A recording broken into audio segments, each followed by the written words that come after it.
గారెలు, పులిహారం, సలివిడి వడపప్పు, పానకం, పాయసం ఇలా అయితే నైవేద్యాలు రెడీ అయిపోయినాయి.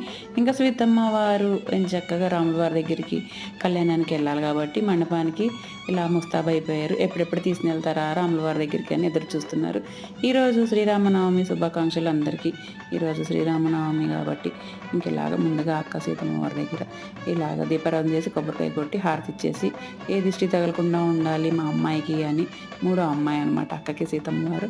ఇంకెలాగ పెళ్లి కూతురుతో అమ్మ నాన్న వీడియో అలాగే మేము కూడా దిగాలి కదా పెళ్లి కూతురుతో మేము కూడా ఇంక ఇలాగ కొబ్బరి బొండు, నల్లపూసలు, పసుపు కుంకుమ ఇంక ఇలాగైతే పెళ్లి మండపానికి ఇంకా అమ్మ నాన్నతో సీతమ్మ వారు వెళ్తున్నారనమాట. ఇంకెప్పుడెప్పుడు తీసుకెళ్తారా అని ఎదురు చూస్తున్నారు నిన్న సాయంత్రం నుంచి. ఇంక ఇలాగైతే కళ్యాణ మండపానికి వెళ్ళిపోతున్నారు సీతమ్మ వారు. ఇంకా రాముల వారి దగ్గరికి వెళ్ళిపోయి ఇంకా రాముల వారి పక్కన సీతమ్మ వారు కూర్చొని అలాగే మరిది గారి దగ్గర అలాగే ఆంజనేయ స్వామి